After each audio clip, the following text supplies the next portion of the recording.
cheap, worthless trash." Those were the words my son said as he picked up the gift I had brought him and threw it at my face in front of everyone gathered in that crowded living room. The wooden edge hit just below my cheekbone, sharp enough to sting, sharp enough to silence the laughter around him. Conversations faded. Music dimmed, and for a moment it felt as if the whole house inhaled and held its breath. I did not raise my hand to touch the spot where it landed. I did not speak, and he did not apologize. He only stood there staring at me, as if the act meant nothing, as if I were nothing. My name is Elowyn Hartley, 67. For nearly 4 decades, I have shown up for my son in ways no one else ever has during scraped-knee summers in Selwood, during sleepless nights after his father left without warning, during the years when money was thin, but love felt thick enough to carry us both. I learned how to work 2 jobs. I learned how to stretch 1 grocery bag into a week of meals. I learned how to keep going because a mother does not get to fall apart while her child still needs her. Even now, even in that moment, my first instinct was not anger. It was concern for how he had become a man capable of such cruelty. The party had already been difficult to walk into. I had not been invited. Not directly. I had seen photos online that morning, tagged by people I did not know. His 35th birthday, friends, cousins, neighbors, a cake taller than the one I bought for him on his 10th, dozens of faces I had never met, his face, smiling in every picture, never once looking toward the door, where I hoped he might be waiting for me, but I went anyway. Carrying the small handcrafted box I had chosen for him, a simple, beautiful piece made by a local woodcarver who reminded me of the kind of artist my son once dreamed of becoming, I thought he might appreciate it.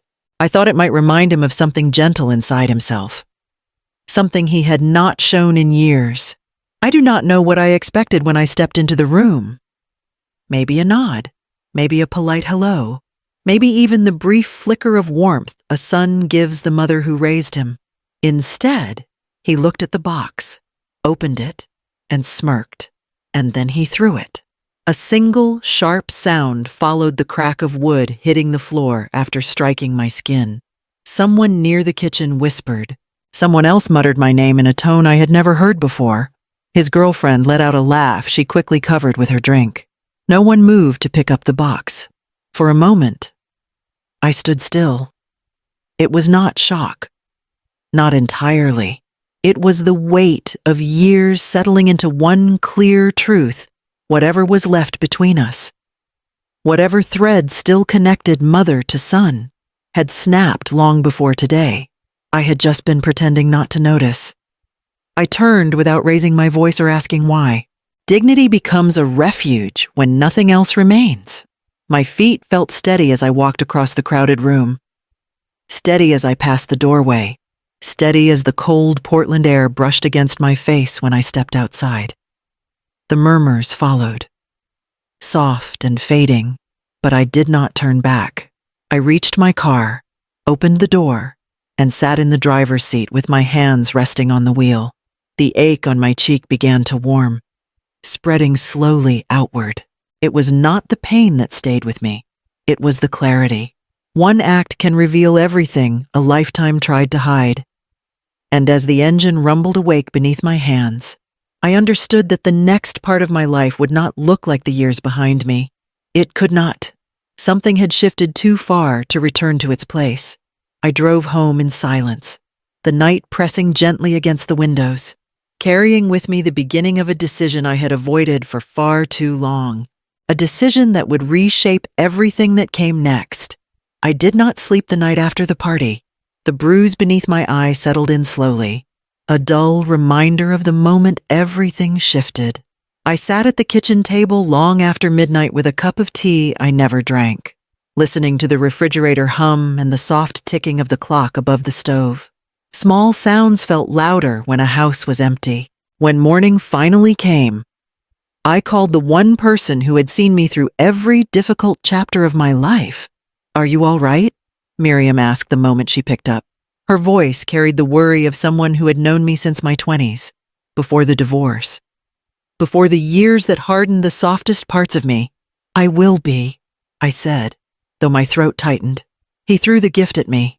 There was silence. Then a sharp exhale. Elowen. After everything you did for that boy. I pressed my fingers against the table, grounding myself. The truth is, this was a long time coming. She hesitated. You always say that. But then you keep helping him. It was not accusation. It was recognition. I leaned back in my chair, closing my eyes.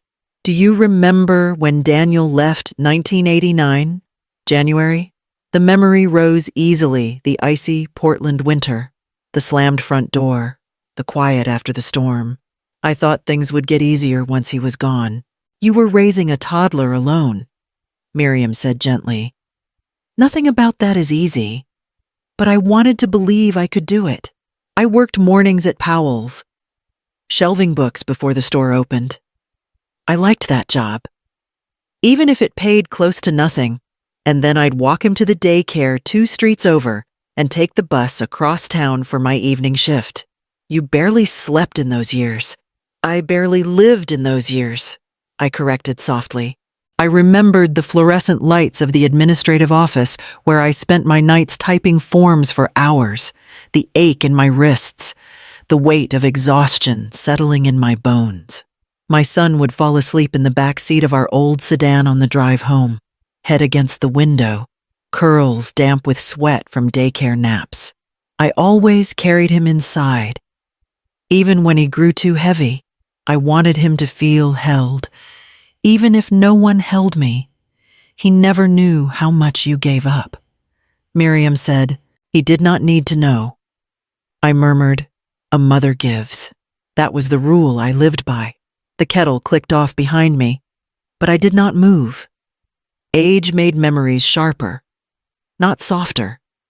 I could still feel how much I had tried to make a life he would not have to recover from.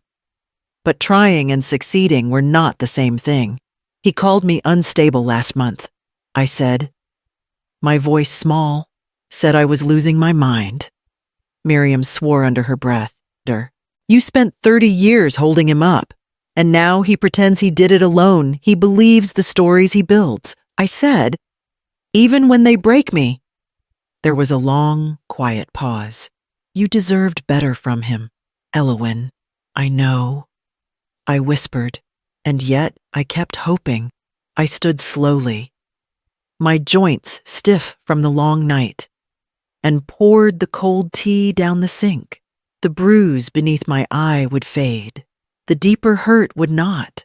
I carried both upstairs as I prepared to face the day, knowing I could no longer pretend the past had shaped him into anything other than the man I saw last night.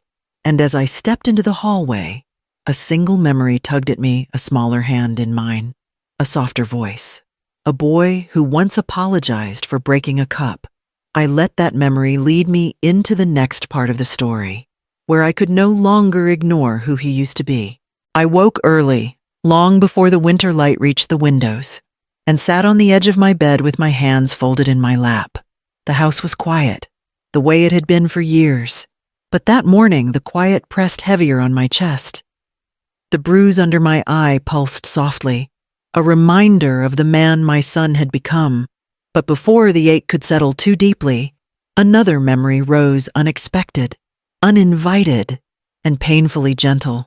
I could still see him at 7 years old, sitting cross-legged on the grassy bank of the Willamette River in Selwood, sketchbook balanced on his knees. His curls fell into his eyes every time the breeze picked up, and he'd shove them aside impatiently, leaving a smudge of graphite across his cheek. Do not move, Mama, he'd say without looking up. I'm almost done with the hands. They're the hardest part. What if I need to sneeze? I had teased him once. He finally looked at me then, eyes wide with panic. Do not sneeze. Please. His earnestness made me laugh so hard that he dropped the pencil. He sulked for 2 minutes before crawling into my lap. Sketchbook and all. That boy lived in my memories more vividly than the man who threw a gift at my face. Later that morning, I pulled an old storage box from my closet and carried it to the dining table. Inside were drawings, birthday cards made with construction paper, a small clay turtle he crafted in 5th grade. I lifted the turtle carefully. Its shell was cracked in 2 places. He had cried for an hour the day he dropped it. I broke it. "Mama," he sobbed, pressing the pieces together with tiny hands. "I can fix it. I promise. You do not have to fix it." I told him back then, "You made something beautiful. That is enough." He had thrown his arms around my neck, whispering, "I'll make you another one. This morning, holding that same turtle." I ran my thumb over the uneven ridges. Somewhere along the way, he stopped apologizing for breaking things. He stopped seeing value in anything he did not want, or anyone. A soft knock came from the open doorway. "You're up early," Miriam said. She had let herself in with the spare key, the way she always did when she worried. She stepped closer, eyes landing on the open box. "Are those his?" I nodded. "He used to draw for hours. Do you remember the mural he painted on the old shed? The one with the crooked sunflowers," she said, smiling sadly. "I loved that." I exhaled slowly. He had such a gentle heart. "He did," she agreed. "He was a sensitive kid." I set the turtle down and closed the box softly. I keep thinking he'll come back to this version of himself. The one who felt things. The one who tried. Miriam pulled out a chair beside me. People grow in different directions. Some toward compassion, some away from it. He was not always angry. I whispered, "No," she said, but somewhere along the road, he learned to hide the part of himself that cared. I looked at the cracked turtle again, the clay cool beneath my fingertips, the memory of that small boy apologizing for an accident, promising to fix what he had broken felt so far from the man who refused to look at me the night before. But memories have weight, and they shape the choices we cling to. I put the turtle back into the box and closed the lid gently. The past could not excuse the present, but it explained the hope I still carried, however foolish it felt. I stood slowly, bracing my hand on the table for balance, and let the ache in my chest settle into something quieter. It was time to face the next part of the story. The part where remembering him could no longer protect me from who he had become. I found out about the party by accident. That morning, while stirring oatmeal on the stove, my phone buzzed with a notification. A neighbor had tagged a photo from a backyard gathering, and there, half hidden behind a cluster of balloons, was my son. His arm draped around a friend, a wide smile on his face, a banner behind him that read, "Happy 35. I blinked, reloading the post. The caption said he was celebrating big tonight, followed by a string of names I recognized from his childhood, none of them mine. He had not mentioned a party. He had not invited me, not even a text. I stared at the picture until the oatmeal burned. An hour later, I stood in the small artisan stall at the Selwood Market, holding the wooden keepsake box I had chosen weeks earlier. The vendor wrapped it carefully in parchment paper. "It is a gift she asked." "Yes," I said, forcing steadiness into my voice. "For my son. That is a lucky boy," she said, tying the twine. "Mothers do not often choose handmade things anymore." I hesitated before answering. "I try." On the drive home, I rehearsed what I might say to him. "Happy birthday, sweetheart. You look well. I am glad you are surrounded by friends." Each sentence felt fragile in my mouth. By late afternoon, I had convinced myself that showing up was the right thing to do. A mother should not need an invitation to her son's birthday, or so I told myself as I changed into a clean sweater and applied a thin stripe of concealer beneath the bruise he had given me days earlier. It was fading now, yellow at the edges, but still visible. Miriam sat at my kitchen table, arms crossed. "Elowen," she said slowly, "you do not owe him attendance at a party he hid from you." "He did not hide it," I replied. though even I could hear the strain in my voice. He just forgot. Miriam leaned forward. He did not forget. He is avoiding you. I folded the sweater's hem between my fingers. If I stay home, it becomes a wound we never close. If I go, at least he knows I tried. She closed her eyes briefly, the way people do when they want to speak, but also want to spare you. You have tried for 35 years. Then one more time will not break me. Her expression softened with resignation. I will drive you. No, I said, picking up the gift. I need to do this on my own. When I reached the house, a rental on the east side, the sound of laughter carried down the driveway. Cars were packed along the curb. Warm light spilled from the windows. Silhouettes shifting inside. I stood at the gate for a long moment, fingers tightening around the gift. The same ache I felt the night his father left pressed against my ribs. Something old and familiar, hope fighting reason. Love bending under the weight of disappointment.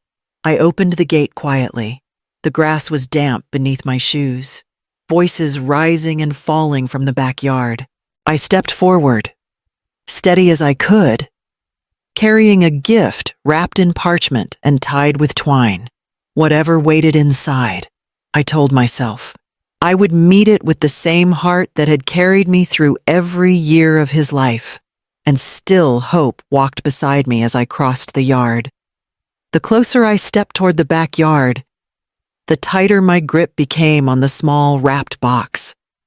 The parchment crinkled softly beneath my fingers, the twine bow digging into my palm. It was not the value of the gift that mattered, only the hope it carried. I had chosen it weeks earlier, long before I knew how the evening would unfold. I had wandered through the Saturday market in Selwood, stopping at a stall where an elderly woodcarver worked with quiet concentration. His hands were rough, his knuckles swollen with age, but when he polished the final edge of a box, he did it with a tenderness that made something inside me loosen. That one feels like him, I had said that day, pointing to a dark walnut piece with a smooth sliding lid. Artist, the woodcarver asked. He used to be, I replied. The man nodded, as if understanding an entire story I had not spoken. Then this is a good box. Artists need places to keep the things they are not ready to show the world. I imagined my son keeping sketches in it, unfinished drawings he never let me see anymore. Or the watch his grandfather gave him when he turned 18. Or notes. Or receipts.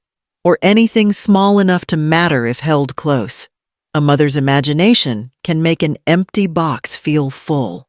As I entered the yard, conversations dimmed for just a moment. A few faces turned toward me, surprise flickering behind practiced smiles. His girlfriend, Lacey, stepped forward slightly, her hand tightening around a plastic cup.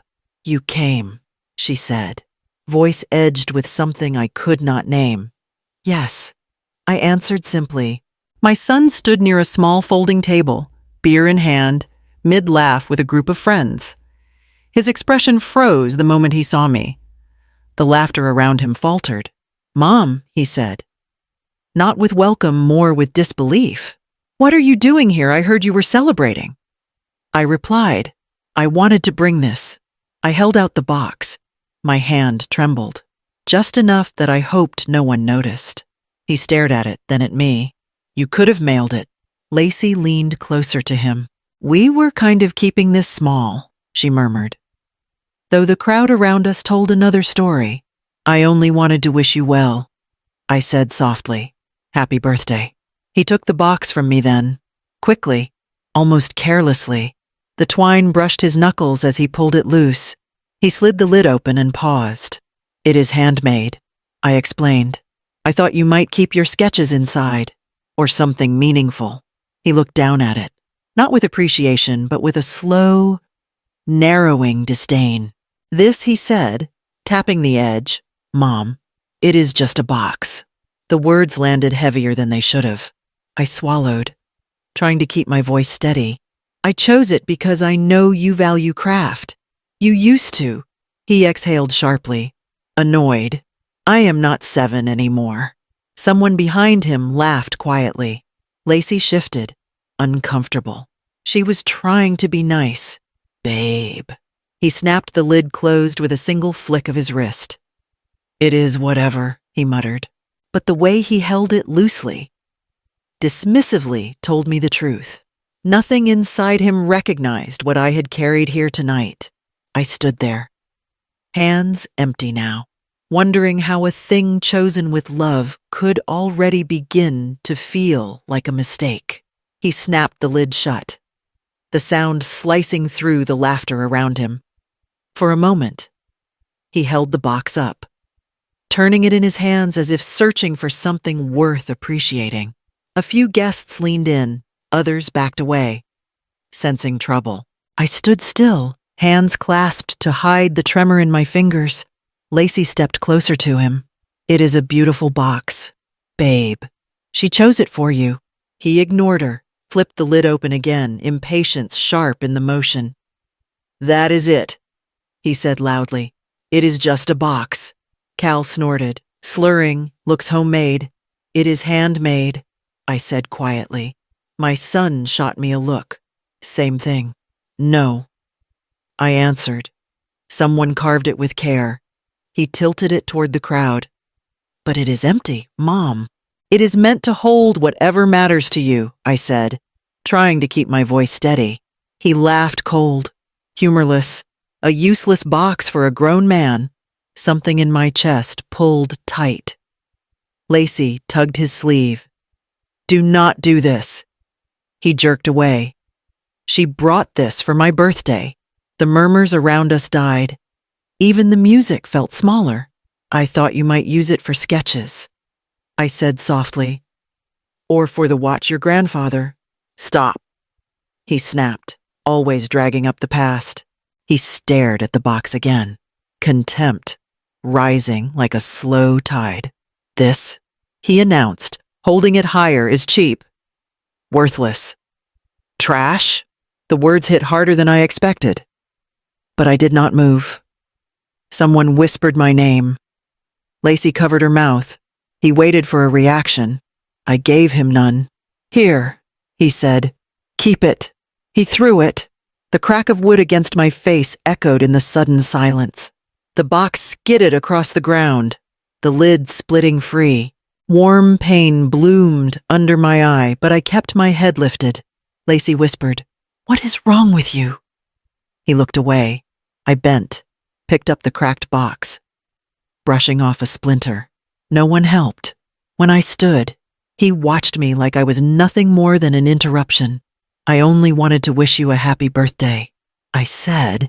Then I turned and walked toward the gate, the weight of the broken box anchoring the truth I had avoided for too long. By the time I reached the street, the bruise had already begun to form and something inside me had already begun to break free. The house was dark when I stepped inside, the kind of darkness that feels deliberate. I closed the door quietly behind me, the latch clicking into place like a final punctuation mark on the night. The cracked box rested in my hands, its broken lid shifting with every movement. I set it on the kitchen table and lowered myself into the nearest chair. My legs trembled more than I wanted to admit. A soft knock on the back door made me flinch. Only one person would come this late. Miriam slipped inside, her coat still on. I saw your car pull in, she said gently. You did not call. I could not. I murmured, Not yet. She glanced at the box. He threw it. The words were not a question. They were a confirmation of something she already feared. He did, I said. Miriam pulled out the chair across from me and sat down slowly. Are you hurt? Only here. I touched just below my eye, where a faint swelling rose beneath the skin. She closed her eyes, letting out a quiet breath. Elowen, I am so sorry. I shook my head. Do not apologize for him. I am not apologizing for him, she replied. I am grieving with you. I swallowed, the motion tight. He looked at me like I was nothing, like I had crashed a stranger's party. You raised him, she whispered. You kept him fed, clothed, safe. You worked every hour God gave you so he would never feel the hunger you felt after the divorce. He does not remember any of that, I said. Or he chooses not to. Miriam reached across the table and placed her hand over mine. You have carried this alone for decades. You do not have to keep doing that.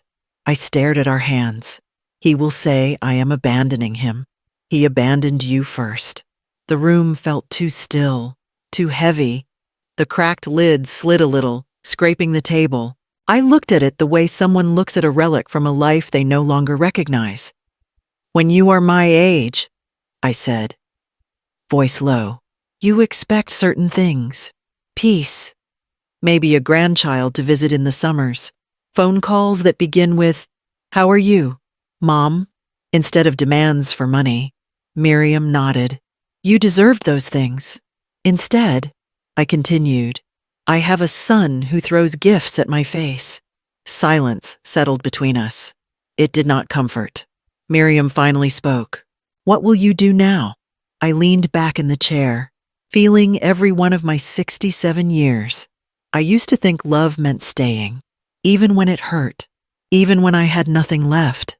And now I looked at the broken box again, the fracture line splitting the walnut grain. Now I think, I said softly, that love might mean stepping back. For him or for you, she asked. For me, I whispered. Miriam squeezed my hand. Then step back, Elowen. Step back before you lose the parts of yourself that are still whole. The refrigerator hummed. A draft crept under the door. Outside, the street was quiet, the neighborhood asleep. My friends from high school posted photos of their grandchildren online mornings at the zoo, birthdays with tiny cakes and candles. That world felt far from mine. I rose from the table and turned off the kitchen light. The cracked box remained behind, half lit in the dark, a quiet monument to the truth I could no longer ignore. I climbed the stairs slowly, the ache in my chest heavier than the bruise on my face. Tonight had broken something in me, and whatever came next would have to begin with protecting what was left. I woke before sunrise, long before light touched the windows. My cheek throbbed beneath the fading bruise, but the ache in my chest was heavier. Sleep had not come. Not really just small, broken pieces that dissolved the moment I stirred. When I sat up, the house felt too still, as if it, too, was waiting for me to decide something I had avoided for almost 4 decades. I went downstairs and found the cracked wooden box exactly where I had left it on the kitchen table. A fracture ran through the lid, thin but final. I ran my fingers across the split grain and felt the same split inside myself. Something long overdue and suddenly undeniable. The phone buzzed on the counter. It was Miriam. Are you awake? She asked. Yes. You sound resolved, she said quietly. Last night changed something. She hesitated, then asked, Changed what? Everything. I inhaled slowly. I cannot fund his life anymore. I will not. Miriam exhaled in a soft rush. Elowen, you have been paying his rent for years. 20 years, I corrected. And smaller things before that. Groceries, tuition, the down payment on the apartment he left after 6 months, the BMW.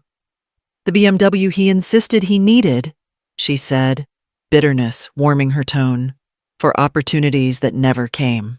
I picked up the kettle, filled it, and set it on the stove. The click of the ignition felt louder than usual. When he asked me to co-sign, he said he would pay every cent. He said having a good car would help him be taken seriously. And you wanted that for him. I always wanted that for him, I said softly. But wanting something for someone is not the same as them wanting it for themselves. The kettle began its low rumble. Elowen, Miriam said gently, you do not have to do this alone. I can come over. I need to do the first part myself, I replied. I need to say the words out loud before I take action. What words I swallowed, throat tight. I am done. I am There was silence on the line, understanding, not judgment. I ended the call and stood there, watching steam rise from the kettle. The decision settled inside me, firm enough to steady my hands. A memory surfaced him at 15, slamming his bedroom door after I refused to buy a new gaming console.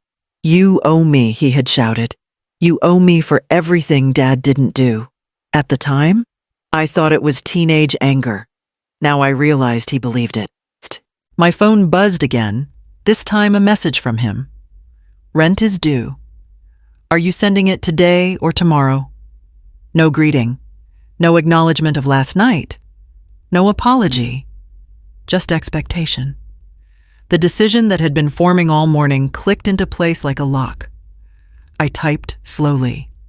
"I will no longer be covering your expenses." Seconds later, the typing bubbles appeared. "What then? Are you serious?" Then, after everything I have been through, he always framed his life as something that happened to him, not something he shaped.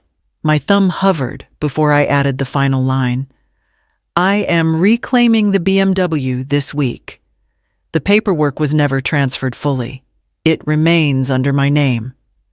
The response came instantly. "You can't. I need that car." Another message. "Mom? Stop. Do not do this." Then a third. "You are overreacting. Last night was nothing." I felt the bruise under my eye pulse. I set the phone face down on the counter, letting his messages pile unanswered. The air in the kitchen shifted lighter in some ways, heavier in others. I had closed a door, and the sound of it echoed through my bones. A soft knock startled me. Miriam stepped inside without waiting. "You did it," she said quietly. "Yes. How do you feel I feel?" I searched for the word and found it at the center of my chest. Untethered. Her gaze fell to the fractured box. "Are you ready for what happens next?" I rested my fingertips on the broken lid. "I am," I said. The giver had finally closed her hands, and nothing in my life felt simple anymore. The tow truck arrived 10 minutes early. I heard the rumble before I saw it, that heavy diesel growl turning onto my street like a decision made in metal. Miriam stood at the window beside me, arms folded tight across her chest. "You can still call it off," she said. "No," I replied. "I have called it off for almost 10 years. The driver stepped out, clipboard in hand, mid-50s with a salt and pepper beard and a patient expression. He glanced between us. "Mrs. Hartley?" he asked. "Yes." "You the primary on the BMW," he said. "Title and registration both show your name." "I am," I said. "It is parked at my son's building on Hawthorne." He nodded. "You riding with me? Or meeting us there?" "I am riding with you," I answered. Before Miriam could speak, she touched my arm. "I will follow in my car." The ride to his apartment complex felt longer than it was. The driver made small talk about traffic and construction, kind but distant. I answered when needed, then fell quiet again. Every bump in the road seemed to echo the last 20 years. When we pulled up, the BMW was right where he said it would be, front spot, gleaming in the weak Portland light, as if nothing in the world could touch it. "Nice car," the driver said. "Yes," I replied. "It is." Miriam's old sedan rolled in behind us. She parked, got out, and came to stand beside me as the driver gathered his equipment. "You sure?" she whispered. "Yes." He walked over to the BMW, bent to inspect the tires, then looked back at me. "Once I hook it, I need you to stay clear. Folks do not always like seeing their car lifted." "I understand." He lowered the metal arm and started adjusting chains. The noise drew attention. A neighbor smoking on the balcony above leaned over the railing. Another opened a blind. The building door flew open. My son stormed out, phone in hand, socks inside worn sneakers as if he had dressed in a hurry. His voice hit the air before he reached us. "What the hell is this?" The driver straightened slowly. Sir, I am here at the request of the vehicle owner. My car, my son snapped. My payment. My parking spot. Get away from it. He strode toward the hood, putting himself between the truck and the bumper. He finally looked at me. You called this, he demanded? Yes, I said. You have lost your mind. He hissed. You seriously have lost your mind. He turned to the driver. Do not touch it. She is old and confused. She does not know what she is doing. My cheeks burned, but my voice remained even. The title is in my name. So is the insurance. You have missed 3 payments. I am reclaiming it. He laughed. A harsh, disbelieving sound. You cannot just take my car. It is not your car, I replied. You told me you would refinance it into your name within 2 years. It has been nearly 8. Neighbors continued to gather someone on a second-floor balcony, a man with a dog near the sidewalk, a young woman holding a grocery bag halfway to her door. My son spread his arms wide, turning in a slow circle so everyone could hear. Look at this. My own mother. She would rather humiliate me than help me. Miriam stepped forward, voice controlled. Your mother has been helping you since 1989. He ignored her. You picked this day on purpose. You want the whole building to see. You want them to think I am some deadbeat. You have not made the payments. I said quietly. That is what they will see. He took 2 quick steps toward me, finger jabbing the air. You are punishing me because I did not like your little box. My stomach twisted. I am doing this because I will not pay for your life anymore. He scoffed. You are cruel. You love watching me struggle. I shook my head. I watched you struggle for years while I covered the consequences. That is over. The driver cleared his throat. Ma'am, I do need to proceed. Legally, the car is yours. My son swung back to him. If you scratch it, I will sue you. I will, sir, the driver said evenly. Back up. Please, I do not want you getting hurt. This is harassment, my son shouted. You cannot trust anything she says. She forgets stuff all the time. She's almost 70. She should not even be allowed to sign things. He looked at the neighbors again, searching their faces for support. She is unstable. She makes up stories. She has been like this since my dad left. My throat tightened, but I made myself speak. I am not unstable. I said, I am tired. The driver finished attaching the chains and stepped away from the car. Ma'am, I am going to lift now. My son lunged for the door handle. Miriam moved between us, her stance surprisingly firm for someone a year older than me. Do not, she warned him. This will only make it worse. Get out of my way, he snapped. You are not my family. You are right, she said calmly. I am not, but I love her enough to stand here. For a moment, something flickered in his eyes. A flash of the boy who once made clay turtles and apologized when he broke them. Then it passed. He spat toward the pavement near my shoes. You are worthless, he said. Both of you. No wonder Dad left. The driver flipped a switch. The metal arm lifted. The BMW rising slowly, tires leaving the ground. The sound of the winch filled the silence. My son watched helplessly as the car was pulled closer to the truck, secured by chains that clinked like distant bells. When it was done, the driver walked over to me with the clipboard. I just need your signature here, he said. My hand did not shake as I signed. Age steadied me where youth used to falter. My son stood a few feet away, breathing hard, fists clenched at his sides. He did not look at me again. The truck pulled out, the BMW following behind like a severed part of a life I could no longer afford to carry. Miriam touched my elbow. Come on, she murmured. Let us go home. I turned away from the parking lot, from the stunned neighbors, from the man my son had become, and walked toward her car, each step heavier and somehow lighter at the same time. The messages started 3 days after the BMW disappeared. At first, They were short. They took my car. You did that. I did not respond. I read them in the dim kitchen light, mug of tea cooling on the table, and set the phone face down each time my chest tightened. On the fourth day, a new message arrived. I am late on rent. They are charging a fee. I stared at the words until they blurred. Another followed almost immediately. You always PayPal it by now. What are you doing? I typed slowly. I told you I am no longer covering your expenses. The reply came fast. You left me stranded. I put the phone on the counter and walked away. Miriam came by that afternoon with a paper bag of muffins from the bakery on Woodstock. You have not been eating, she said, unpacking them. You sound like my doctor, I replied. Your doctor does not know your son took a swing at your life by throwing a box at your face. She said, I do. I sat at the table, pressing my fingers into the worn wood. He is late on rent. Her hands paused. He told you that. Yes, and you are thinking about paying it. I did not answer.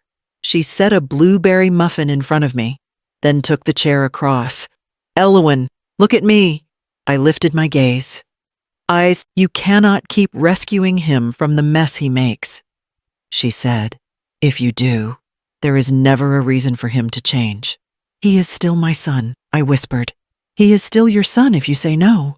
She answered, you are not responsible for every bill he ignores. The phone buzzed again. Another message. Landlord says I have 10 days or I get a notice. I could feel Miriam watching me. I hate this, I said quietly. I know, she replied. But hating it does not make it wrong. Days turned into weeks. I heard about him in pieces, like bits of conversation overheard through a door. A former co-worker of his recognized me at the grocery store. You are Liam's mom, right? The young woman asked near the produce aisle. Yes, I said. She shifted her basket. He has not been in the office much. They are talking about letting him go. He keeps disappearing in the middle of shifts. My mouth went dry, I see.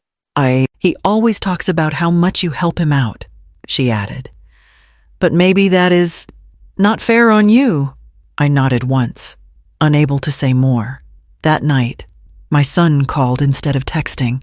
I stared at the screen as it rang, then forced myself to answer. Hello? What did you do to the bank? He demanded.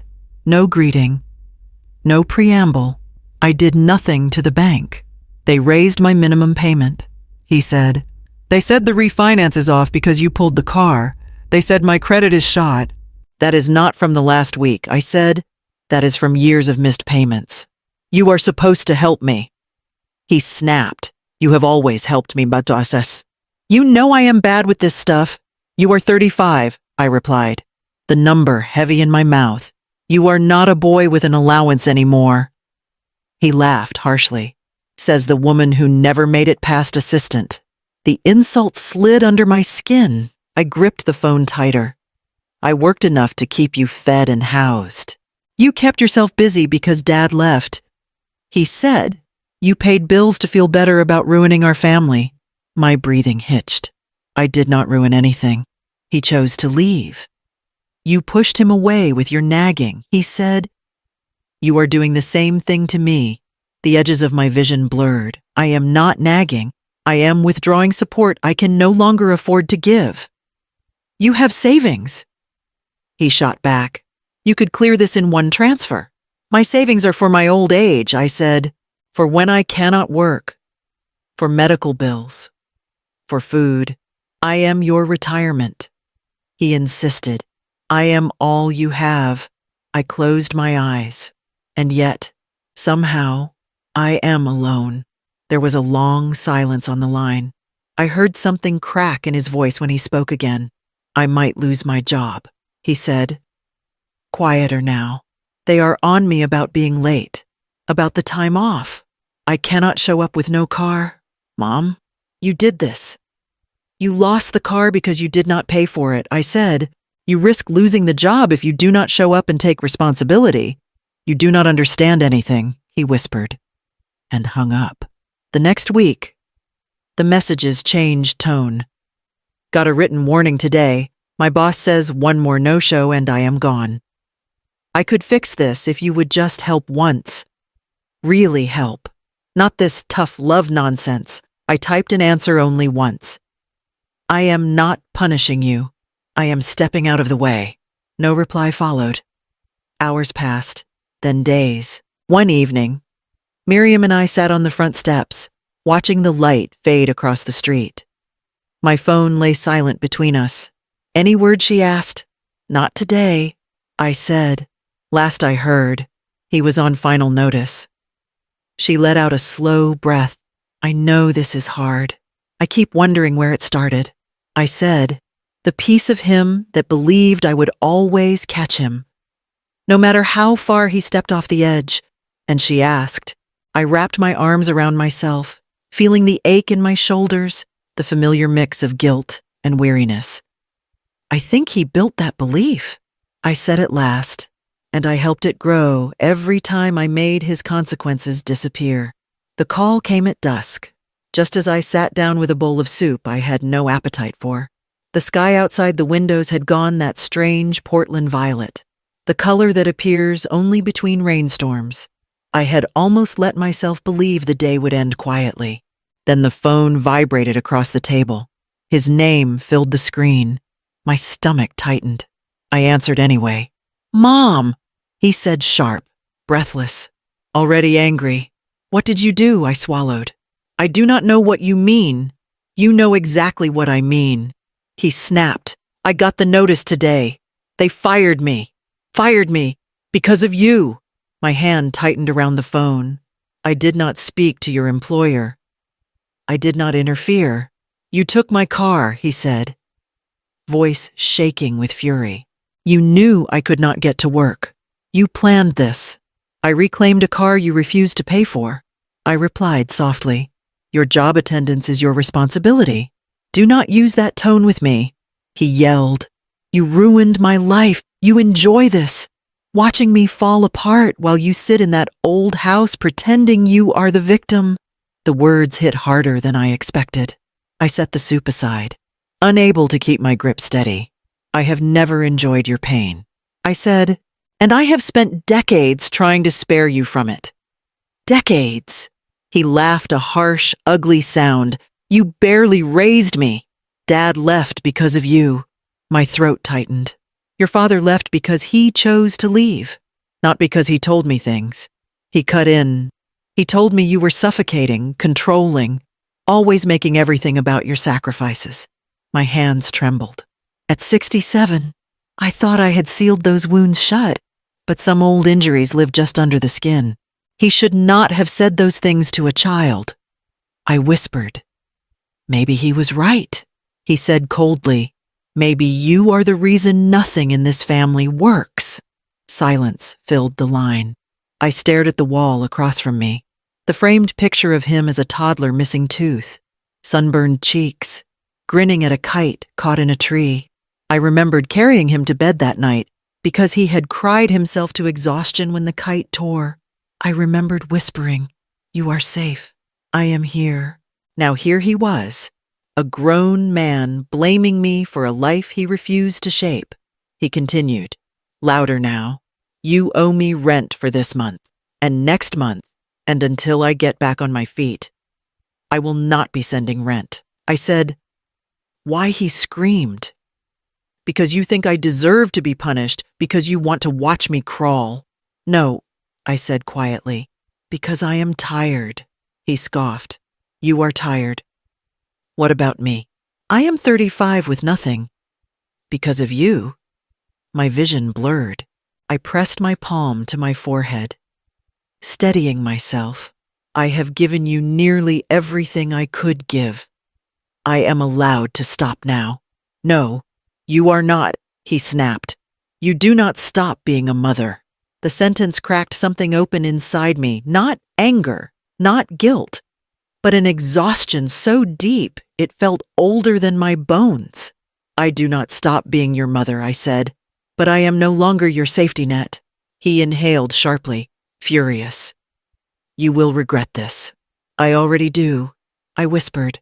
For a moment, neither of us spoke. I could hear his breathing ragged, furious, wounded. Then, with a final burst of venom, he said, "You are the worst thing that ever happened to me." The line went dead. I lowered the phone slowly, placing it on the table as though it were something fragile, something dangerous. My hands shook so hard I had to hold my wrists steady. I sat there in the quiet house, the weight of 67 years settling around me, and wondered how much more a mother was expected to carry before she was allowed to set it down. The pounding started at 1 a.m, heavy, uneven, rattling the frame of the front door as though someone were trying to break it down. I jolted awake, heart thundering, disoriented for half a breath, before recognition settled like ice in my chest. His voice came next. "Open the door," he shouted. "Mom, open it." I slipped out of bed, my legs unsteady beneath me. The hallway felt narrow, dark, the air tight with fear I had not known since the night his father walked out. He slammed the door again. "You think you can just abandon me?" His words slurred, thick with alcohol. "You owe me. You owe me everything." My hands shook as I crept toward the entryway. I could see his shadow through the glass swaying, aggressive.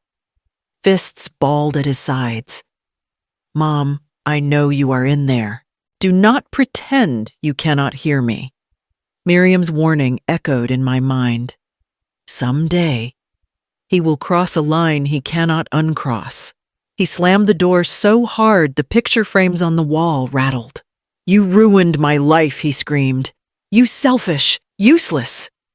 I pressed a hand over my mouth, my breath trembling between my fingers. For the first time in all his 35 years, I felt something I never expected to feel toward my own child. Fear. He kicked the bottom panel. Wood splintered. That broke the spell. I backed away, reached for the phone on the console table, and dialed 911 with shaking hands. The dispatcher answered immediately. 911, what is your emergency? "My son," I whispered. "He is outside my house. He is drunk. He is breaking the door." My voice cracked. "I am afraid." Another crash. He cursed loudly. "Stay on with me," the dispatcher instructed. "Officers are en route." Anne, I pressed myself against the far wall, hearing the sirens in the distance, hearing my son shouting words I never imagined he would direct at me, words meant to wound, to punish, to force my obedience. By the time the red and blue lights filled Tacoma Street, my hands were numb from how tightly I held the phone. The courthouse lobby smelled faintly of old paper and rain-soaked coats. I stood in line, clutching the intake form so tightly the edges had begun to curl. My hands trembled, not from fear alone, but from exhaustion. I had not slept since the officers pulled him off my porch and guided him. Stumbling into the back of their cruiser, a clerk motioned me forward. "Name Elowen Hartley," I said. My voice came out thinner than I expected. She glanced at the bruise under my eye, the one that had faded into a yellow smear. "You're here for a restraining order." "Yes." "Is the respondent your spouse?" "No," I whispered. "My son." Her expression softened, but she did not comment.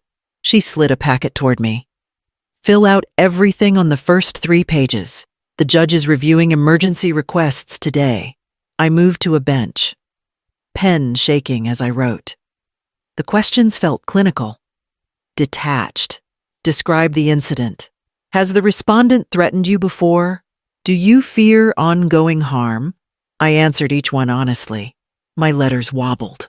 I had steadier hands at 20 than I did at 67, but I forced each word onto the page. When I reached the line asking, "How does the respondent's behavior affect your daily life?" something inside me cracked. I wrote, "I no longer feel safe in my own home. I no longer recognize my child." A tear splashed onto the form. I blotted it with my sleeve. Miriam appeared at the courthouse doors, breathless, coat unbuttoned. I came as soon as you texted, she said, sitting beside me. Do you want me to read it over? No. I said gently, this part has to be mine.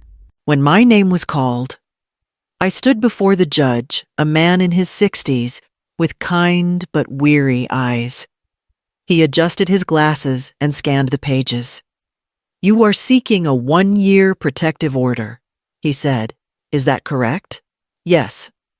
Do you believe your son may attempt to contact you again? He already has, I replied. But I did not answer. He nodded slowly. Given the documented incident, I find sufficient grounds. He stamped the order. The sound echoed through the room, firm, final. This protects you immediately, he said, handing the papers back. If he approaches your home, workplace, or attempts contact, notify the police. Do not hesitate. I thanked him, though the words felt strange in my mouth. Outside. The cold air hit my face. Sharp and clean. Miriam slipped her arm through mine as we walked toward her car. You did something incredibly hard today, she said softly. I looked down at the paper's legal language. Signatures. Warnings, all spelling out a boundary I never imagined I would have to draw. My hands were shaking so badly. I murmured, even so. She said, you signed. The order rustled in the wind, heavy despite its thinness. As we reached the curb, I exhaled for the first time since dawn, unsure whether the breath I released was grief or the first small stir of freedom. The backlash arrived faster than I expected, spreading through the extended family like a spark catching dry brush. It began with a cousin's post. Imagine calling the cops on your own kid. Some people lose their minds with age. Underneath were dozens of comments relatives I had seen at weddings, baby showers, graduations, names I knew, faces I had fed and housed and held during crises. A nephew added, she is almost 70, probably confused. Poor Liam. Another relative posted a laughing emoji and wrote, she needs a checkup or a nursing home, not a restraining order. I stared at the screen. Pulse thudding in my ears.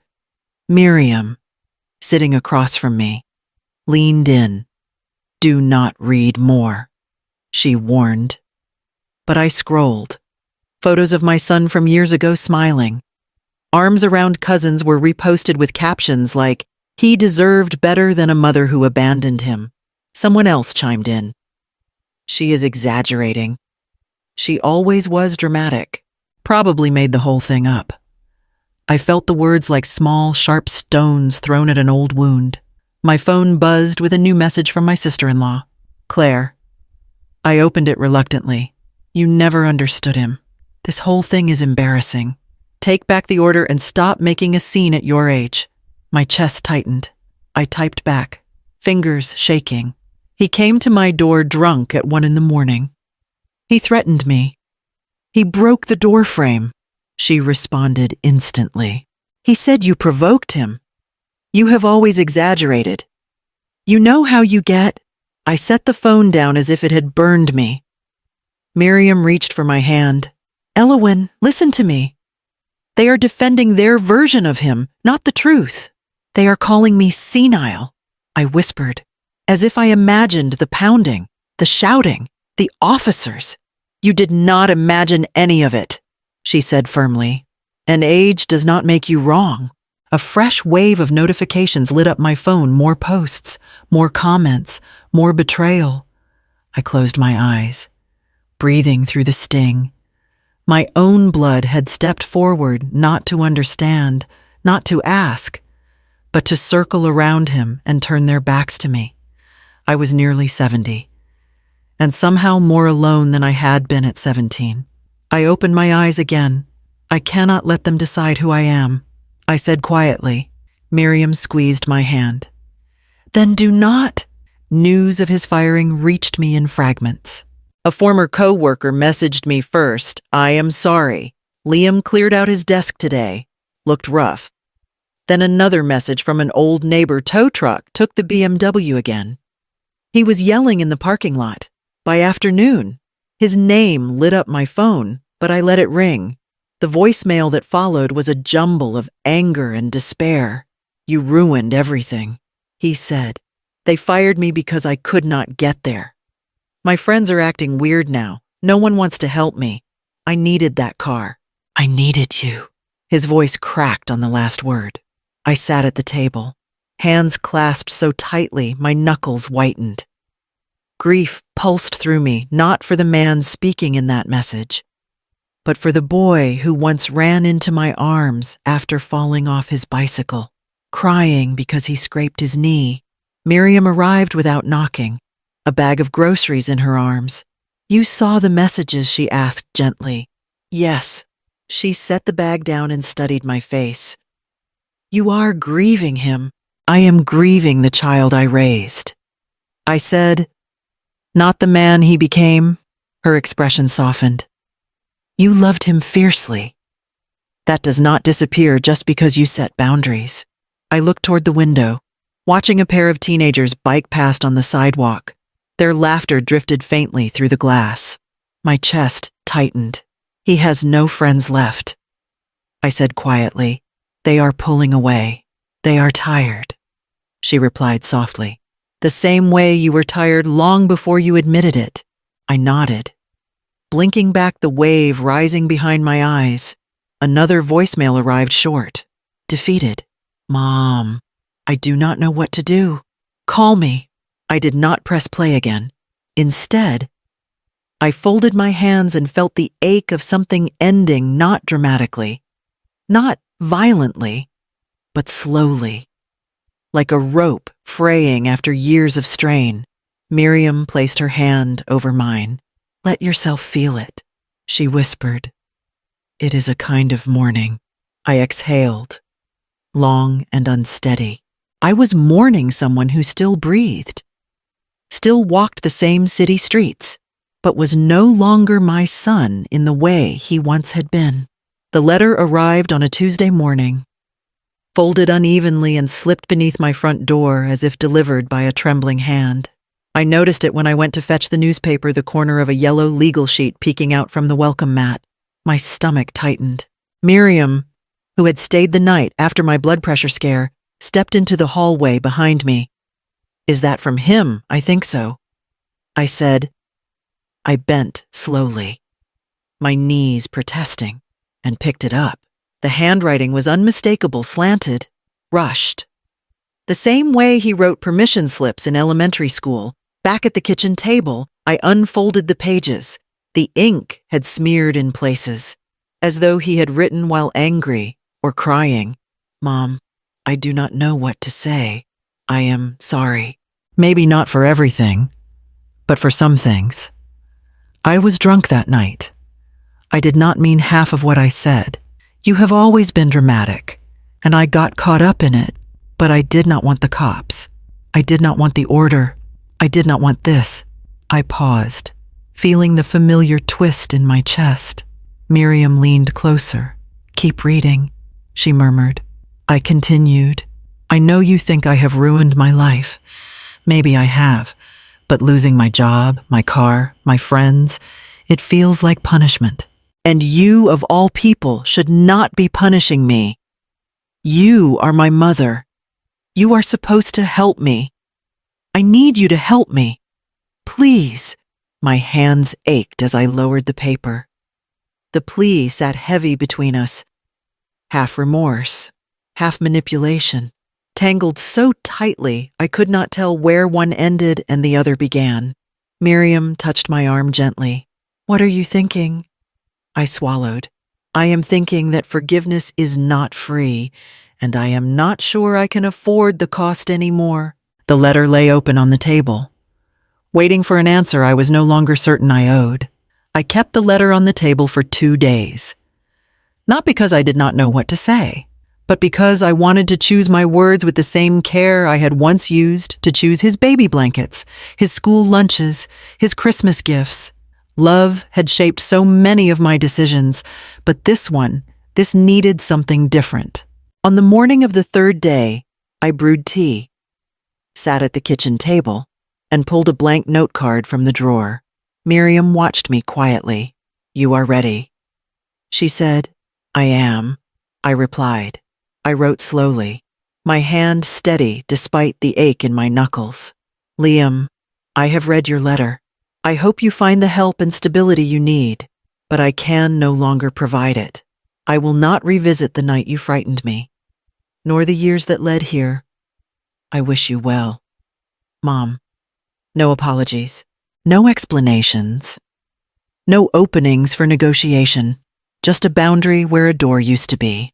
I slid the card into an envelope and walked it to the corner mailbox when it dropped inside with a soft metallic echo. Something inside me loosened, an old knot pulled tight for nearly 4 decades. That afternoon, I visited the community center on Division Street. The director, a cheerful woman named Evelyn, waved me in. "You came back," she said. I said I would. I answered.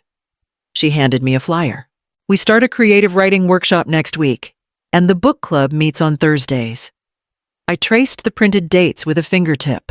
I think I could use both. The following weeks unfolded gently. I spent mornings at the center, listening to women my age read stories about first loves, last loves, and everything between. I learned the names of the librarians again. I let myself say yes to things I had set aside for decades: an afternoon watercolor class, a Saturday gardening group, a lecture on local history that made me laugh more than I expected. One evening after a book club meeting, a woman named Carol touched my arm gently. "You seem lighter lately," she said. I nodded. I put something down. She did not ask what. She just squeezed my hand and smiled. At home. My days stretched without the constant dread of a message, a demand, a crisis I needed to solve. The bruise beneath my eye faded entirely. The crack in the wooden box on my shelf remained, but I no longer looked at it with guilt. One night, I recorded a short message for the online community I had joined, a place for older women learning to rebuild. "Thank you for listening," I said softly. "If you relate to any part of my story, comment or subscribe. None of us should have to find our way alone." When I ended the recording, I sat in the quiet of my living room, feeling the shape of my life settling into something new, smaller, steadier. Mine. I had not lost a son. I had lost the illusion that loving him enough could save him. And in letting go of that illusion, I found what survived the parts of myself I had forgotten, waiting patiently for my return.